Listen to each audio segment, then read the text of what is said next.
दोस्तों, SB clerk prelims के लिए आपके 15 डेज बचे हैं, जिनका पेपर 22 तारीख को है। ठीक है। और जिनका पेपर बाद में है उनको थोड़ा 2 4 5 दिन एक्स्ट्रा मिल जाएंगे। अभी आप ये सोच के चलिए कि आपके पास जो 15 दिन है, इसमें आपको फोकस्ड होकर तैयारी करनी है और प्रीलिम पे ज़्यादा फोकस करना है। क्योंकि देखो, मेंस हमने पढ़ा, अभी तक हमने क्या पढ़ा, सब्जेक्टिव स्टडी किया, प्रीलिम प्लस मेंस को दोनों को पैरेलली लेके पढ़ा। लेकिन अभी सबसे ज़्यादा जरूरी है कि प्रीलिम्स आपका एनी हाउ निकलना चाहिए। मेंस आप तभी दे पाओगे जब प्रीलिम्स निकलेगा। कई कई बार ऐसा होता है कि हमारे पहले प्रीलिम्स निकले हैं, मेंस नहीं निकला, तो हम मेंस पे अभी भी पढ़ रहे हैं और फिर क्या होता है कि प्रीलिम्स नहीं निकला। ऐसा कई बार हो जाता है, आपके साथ वो ना हो, इसलिए इस बात को विशेष तौर पे ध्यान रखें। अभी वो टाइम है जहां पूरी ताकत लगा दो प्रीलिम्स को क्लियर करने में, फिर समय बचेगा उसमें मेंस में प्रो डालोगे आप, कोई टेंशन नहीं है। तो लास्ट के 15 दिन है, प्रीलिम्स पे फोकस पूरी तरह से आपको करना है, जिससे कि आप 100% आपका प्रीलिम्स निकले। कुछ कुछ चीजें मैं आपको बता देता हूँ कि वो क्या स्ट्रेटजी, क्या चीजें होनी चाहिए। वैसे आप समझदार हैं, फिर भी कुछ चीजें ऐड ऑन करनी है तो आप ऐड ऑन कर लेना। एक जनरल स्ट्रेटजी बता रहा हूँ, है ना। तो आप अपने हिसाब से चेक कर लेना कि अगर आपको कोई चीज ऐसी लगती है कि ऐड ऑन करनी चाहिए तो ऐड ऑन कर लेना। हमें फोकस किस पे करना है, प्रीलिम्स पे फोकस करना है। पहली चीज, प्रीलिम्स के 2 मॉक एटलीस्ट आप दिन में लगाना स्टार्ट कर दो खुद से। यह है सेल्फ। ठीक है, खुद से आप 2 मॉक लगाइए, दोनों डिफरेंट डिफरेंट सोर्स से लगाइए। सपोज करो एक मॉक आपने लगाया किसी अदर कंपनी का, एक मॉक लगाया किसी अदर कंपनी का, जिससे कि आपकी वैरायटी भी कवर होगी।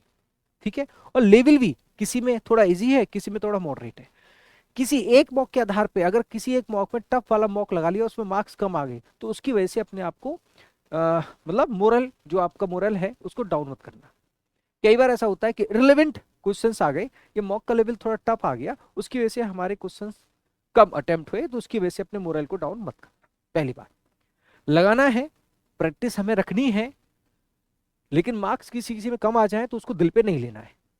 दो डिफरेंट सोर्सेज से लगाना है, दो डिफरेंट कंपनी के मॉक उठाओ, जिससे कि किसी में एवरेज, किसी में आपका मॉडरेट, किसी में आपका इजी, और वैरायटी भी कवर हो जाएगी। ठीक है, उसकी डिटेल एनालिसिस करनी है। डिटेल एनालिसिस का मतलब क्या है कि अगर उनमें कोई सवाल आपका गलत हो जाता है, तो वो सवाल का सही सॉल्यूशन क्या है, गलत क्यों हुआ, उसकी वजह ढूंढनी, उसका सही तरीका क्या है, उस पर वर्क करना। ठीक, वर्क ऑन मिस्टेक्स, जो आपकी मिस्टेक्स हो रही है उस पर वर्क करना है। वीक एरियाज को इंप्रूव करना है, कहीं अगर वीक एरियाज हैं, कोई सवाल स्लॉक का गलत हो रहा है, कोई क्वांट का गलत हो रहा है, या मैं अर्थमेटिक पहले कर रहा हूँ तो फंस रहा हूँ, या मैं डीआई पहले कर सकता हूँ क्या, या अप्रोक्सीमेशन के क्वेश्चन पहले करूँ, वहां पे कहाँ मिस्टेक हो रही है।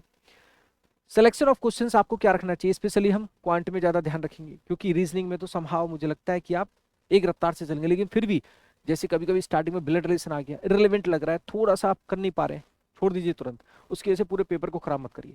तो सिलेक्शन ऑफ क्वेश्चंस, उसका एक्सपेरिमेंट करो जब आप मॉक ला, उसकी एनालिसिस में इंक्लूड करो कि सिलेक्शन ऑफ क्वेश्चन मुझे क्या रखने चाहिए मेरे, क्योंकि हर अपने आप को सेल्फ इवेल्युएट करना है, तो मेरे को क्या सिलेक्शन ऑफ क्वेश्चन करनी चाहिए कि मेरे अटेम्प्ट ज्यादा हो, है ना। तो इस तरह का एनालिसिस जरूर करें। 1 घंटे का मॉक दे रहे हैं तो 1 से 1.5 घंटे का एनालिसिस जरूर करें। इसलिए दो जो मॉक है ना, 2 मॉक सेल्फ से लगाओगे, एक सुबह लगाया, एक शाम को लगाया, अलग अलग सोर्सेज से, तो एटलीस्ट आपको 4 घंटे लगेंगे। 2 घंटे के मॉक हो गए, 2 घंटे की उनकी एटलीस्ट एनालिसिस होगी। ठीक है, ये काम आपको शुरू करना है। पजल डीआई दोनों ऑल्टरनेट डेज पर आप करना स्टार्ट करो। आज पजल पढ़ूंगा 2 घंटे, कल डीआई, फिर पजल, फिर डीआई, फिर पजल, फिर डीआई, जिससे कि इसमें जितना आपकी प्रैक्टिस अच्छी हो जाएगी, उतना आपको हेल्प मिलेगी एग्जाम में ज्यादा क्वेश्चन अटेम्प्ट करने में। तो पजल डीआई को आप ऑल्टरनेट कर सकते हैं 2-2 घंटे के लिए। प्रीलिम्स की पजल को उड़ाना स्टार्ट करो, चाहे बॉक्स है, फ्लोर है ना, सर्कुलर है, लीनियर है, सारा रेक्टेंगल है, स्क्वायर है, जब आप करते चले आओगे तो एक फ्लो बन जाता है। रीडिंग का एक फ्लो बन जाता है, और रीडिंग का जो फ्लो है वो आपकी स्पीड को बढ़ा देता है। समझ में आ रही बात। 4 घंटे हो गए, 2 घंटे हो गए, कितने घंटे हो गए, 6 घंटे हो गए।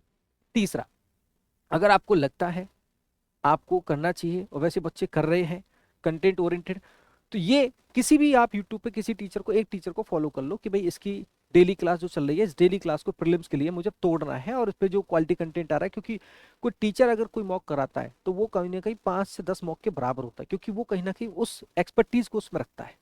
ऐसा नहीं कह रहा कि मेरी क्लास ही आप करो, रीजनिंग में किसी एक टीचर की क्लास, है ना, उसको फॉलो कर लिया कि इसके जो फ्री क्रैश कोर्स है, ये जो क्रैश कोर्स है, या ये जो 35 मॉक हो रहा है, या स्पीड बूस्टर हो रहा है, उसको मुझे फॉलो करना है, चाहे मैं हूं या कोई और है। क्वांट में भी किसी एक टीचर को, है ना। तो अब हमारी तरफ से ये कि अगर हमसे करना है तो फ्री क्लास का आपको वाईटी पे, इसमें 9 बजे इंग्लिश यसी मैम, है ना, 10 बजे क्वांट सुमित सर, और 11 बजे रीजनिंग मैं। हम तीनों मॉक करा रहे हैं कंप्लीट बेसिस पे, 9 बजे, 10 बजे, 11 बजे। इसका हम 30 डेज का क्रैश कोर्स करा रहे हैं, है ना, जिसकी पीडीएफ हम लेट्स डू इट पे डिस्क्रिप्शन में टेलीग्राम है, लेट्स डू इट टेलीग्राम, है ना, उस पे हम इसकी पीडीएफ विद आंसर डालते हैं। 23 डेज कंप्लीट कर दिए हैं, ठीक है। 23 डेज की प्रीवियस पीडीएफ आप सॉल्व करो, कहीं क्वेश्चन अटक जाता है तो वीडियो सॉल्यूशन देख लो, यूट्यूब पे वीडियो अवेलेबल है। नेक्स्ट 7 डेज बचे हैं इसके, लाइव जुड़ना चाहे लाइव जुड़िए, रिकॉर्डेड देखना चाहे रिकॉर्डेड देखिए, अपने सुविधानुसार काम करिए, ठीक है जी।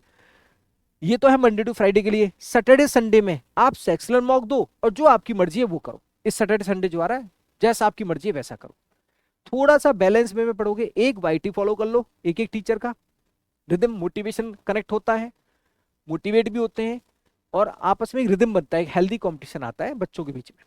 सेल्फ मॉक दो दो, पजल डे ऑल्टरनेटिव रखो, प्रीलिम्स पे पूरी जान लगा दो, सिलेक्शन होगा, लेकिन अपनी जितनी ताकत है वो आपको पूरी लगानी है। तो जो पहली बार चैनल पे जुड़े हैं लेट्स डू इट पे, वो सब्सक्राइब जरूर करें, फिर प्रीलिम्स पे फोकस करने के बाद फिर हम मेंस पे फोकस करेंगे। थैंक यू सो मच, जय हिंद।